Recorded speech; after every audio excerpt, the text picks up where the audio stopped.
Sir अभी आने वाले फरवरी में बच्चों की बोर्ड एग्जाम है, तो बोर्ड एग्जाम रिलेटेड आपको क्योंकि आपको एक्सपीरियंस रहा है तो बच्चों की बहुत सारे क्वेश्चन होते हैं में कि एग्जाम आने वाली है, समय कम है, इस बार तो एक महीना पहले जल्दी हो रही है, 1 मंथ पहले अपन एग्जाम कंडक्ट करेंगे बोर्ड एग्जाम से। तो बोर्ड एग्जाम को लेकर काफी क्वेश्चन होते हैं बच्चों में, तो वो डिप्रेस भी हो जाते हैं और बहुत सारी प्रॉब्लम होती है, हमें याद नहीं हो रहा है। और ऐसा देखो कोल्डनेस, ठंडी का टाइम भी है, तो कैसे पढ़ाई करें, कैसे वो आगे बढ़े और कैसे अच्छे मार्क्स लेके आए। तो इस बोर्ड एग्जाम से रिलेटेड आपसे कुछ पूछना चाहूंगा, कैसे बच्चे बोर्ड एग्जाम तैयारी करें और अपने डर को कैसे दूर करें। सबसे पहले तो ये एग्जाम है, डर नहीं है।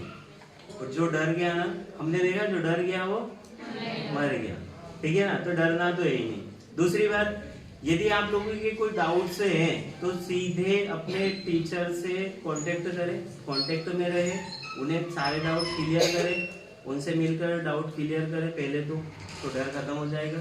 दूसरा ये है कि यदि हम एग्जाम में, हमारे साथ ऐसा होता है हमेशा कि हम एक साथ पढ़ने की कोशिश करते हैं, तो इस आदत से छुटकारा पाए, उसको है ना टुकड़े टुकड़े करके पढ़े। और हमारी सबसे जो है ना खराब आदत यही होती है कि हम यार नहीं आज ही कर लेंगे, आज का काम टालते टालते फिर आखिरी तक ले जाते हैं और वो काम फिर होता ही नहीं हमसे। इसलिए हम क्या करें, सबसे पहले तो टुकड़े टुकड़े में पढ़े व्यवस्थित तरीके। अगर हमें नहीं याद हो रहा है, अभी आपका एक क्वेश्चन था कि नहीं याद होता है, नहीं याद रहता है, तो हम क्या करें, तो उसके लिए हम लिखने की प्रैक्टिस करें। एग्जाम में कैसा लिखा जाता है, मैंने अगर मुझे लगा कि नहीं यार आज मुझे एक चैप्टर कंप्लीट करना है, तो एक चैप्टर जो है 1 चैप्टर ही है, 1 चैप्टर के में आज मेरे पास यहाँ स्कूल से जाने के बाद कितना टाइम शेष बचता है, उसमें डिवाइड कर लूंगा। मान लो 1 चैप्टर से 5 क्वेश्चन ही मुझे पढ़ना है, तो 5 क्वेश्चन में कैसे याद कर सकता हूँ, 2 याद हो गए, लिख के देख लिए, राइटिंग वर्क कर लिया, प्रैक्टिस हो जाएगी लिखने की, है ना।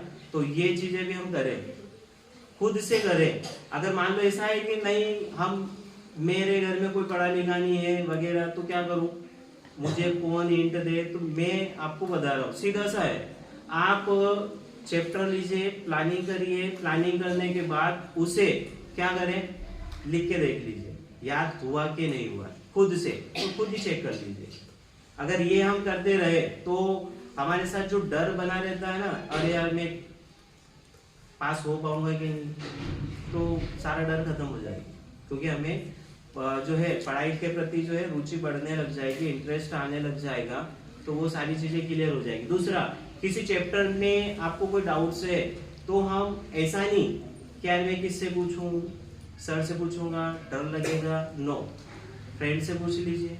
आपका बेस्ट फ्रेंड जो होता है सपोर्ट पूरा करेगा, अरे यार मुझे ये डाउट है, क्लियर कर दे, तुरंत क्लियर करेगा। फिर भी नहीं हो रहा है तो टीचर्स का सपोर्ट ले लीजिए आप, तो वो डर खत्म हो जाएगा। और एग्जाम से डरना नहीं, एग्जाम क्या है, परीक्षा है, एक साथ अपने साथ दे सकते हैं, है ना। तो डर नहीं रखें। दूसरा, फिर अगर हम डरेंगे तो मेमोरी हमारी लो होती चली जाएगी, याद नहीं रहेगा।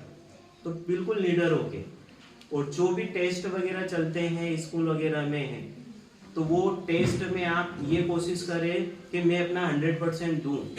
तो उस टेस्ट से ही आपकी जो डर है एग्जाम के प्रति, या एग्जाम में जो आप डर लग रहा है, वो डर खत्म हो सकता है। और ये जो है वो 99% सक्सेस है कि यार मैं टेस्ट में टॉप आ रहा था, टॉप ही रहूंगा। तो टेस्ट में आप वो चीजें एग्जाम वाली प्रैक्टिस कर सकते हैं, लिखने की प्रैक्टिस कर सकते हैं। साथ ही जो आपने अभी तक पढ़ा है ना, अगर आपके यहाँ टेस्ट हो रहे हैं तो टेस्ट कंप्लीट कर लीजिए, टेस्ट को छोड़े नहीं, तो भी आपका एग्जाम के प्रति जो डर बना है वो खत्म हो जाएगा। दूसरा, याद नहीं रहना।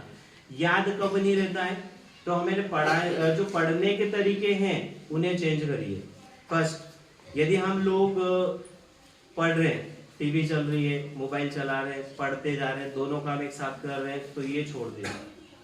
हमें जो मिला है ना, मुझे ये वाला टॉपिक क्लियर करना है, तो फिर उसे वही पढ़े, हमारा ध्यान फिर अदर जगह नहीं होना। अगर अदर जगह हमारा ध्यान चला जाता है तो हमारा जो माइंड है ना वो बढ़ जाता है, फिर आधा माइंड इधर आधा इधर, जो हम पढ़ रहे हैं वो हमें पता ही नहीं रहता है, तो फिर वो याद रहता ही नहीं है।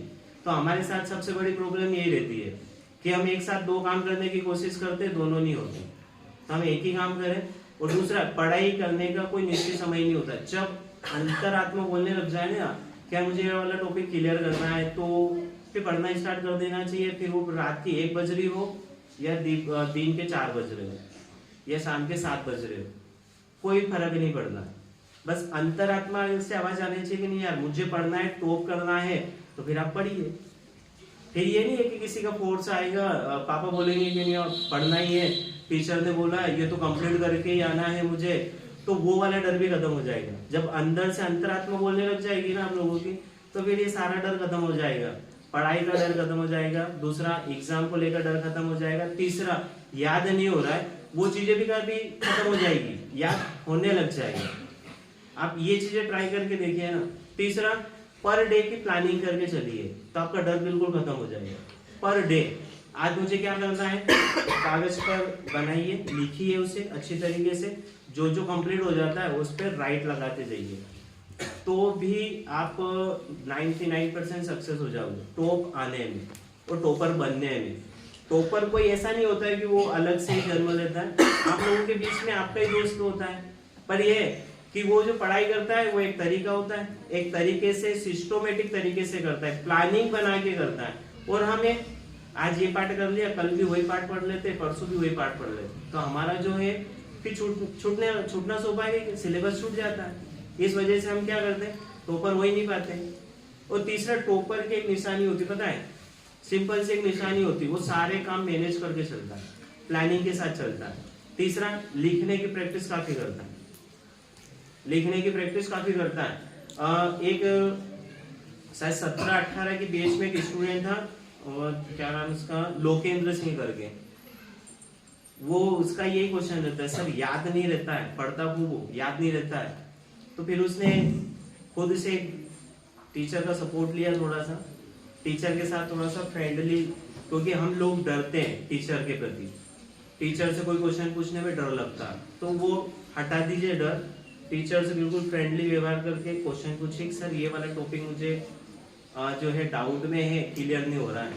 फिर आप डाउट क्लियर हो जाएगी तो आपको डर खत्म होने लग जाएगा। फिर तीसरी, डाउट क्लियर हो गई है तो फिर प्रैक्टिस करिएगा लिखने की, रिवीजन करने की।